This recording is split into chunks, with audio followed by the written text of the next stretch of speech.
ఇప్పుడు మనకి ఏపీలో 2 నెలల్లో ఎలక్షన్స్ అయితే రాబోతున్నాయి. నెక్స్ట్ సీఎం ఎవరైతే బాగుంటుంది అనుకుంటున్నారు? నారా చంద్రబాబు నాయుడు. చంద్రబాబు నాయుడు అధికారంలోకి వస్తే మరి ఉద్యోగ అవకాశాలు కానీ డెవలప్మెంట్ విషయంలో ఎలా పనిచేయగలుగుతారు?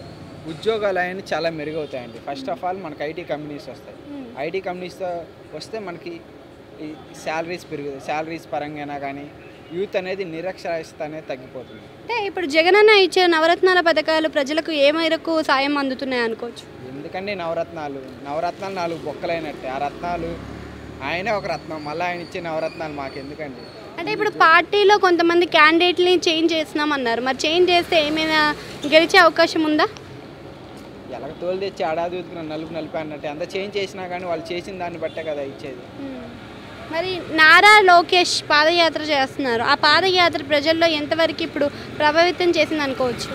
చాలా ఇంపాక్ట్ అయిందండి. చాలా చాలా అంటే చాలా ఇంపాక్ట్ అయింది నారా లోకేష్ గారి పాదయాత్ర వల్ల. అసలు ఏం జరుగుతుంది రాష్ట్రంలో? అసలు ఒక సైకో పాలన వల్ల ఒక ఊరు అవ్వచ్చు, ఒక మండలం వచ్చి ఎలా ఎఫెక్ట్ అయిందో తెలుసుకోగలుగుతున్నారు.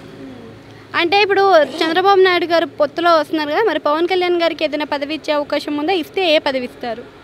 ఒక ఎంపీ సీట్ ఇవ్వచ్చండి. అది వాళ్ళ డిస్కషన్ బట్టి ఉంటుంది. బట్ గెలవడం అయితే కన్ఫర్మ్ చేశారు. సైకో రాజ్యాన్ని విడుదల.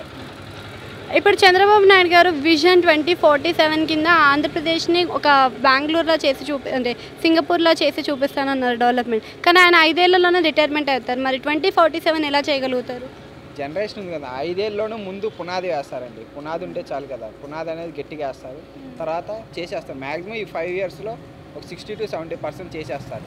ఇప్పుడు హైదరాబాద్ ఎలా ఉందంటే కారణం ఫస్ట్ తీసుకొచ్చింది చంద్రబాబు నాయుడు గారు కదా. ఐటీ అంటే ఇప్పుడు జిల్లాల విభజన కూడా చాలా జరిగింది. ఇప్పుడు రీసెంట్గా జిల్లాల విభజన జరిగింది. సో అలా విభజన వలన మరి మనకి రాజధాని అనేది కూడా 3 పెట్టారు.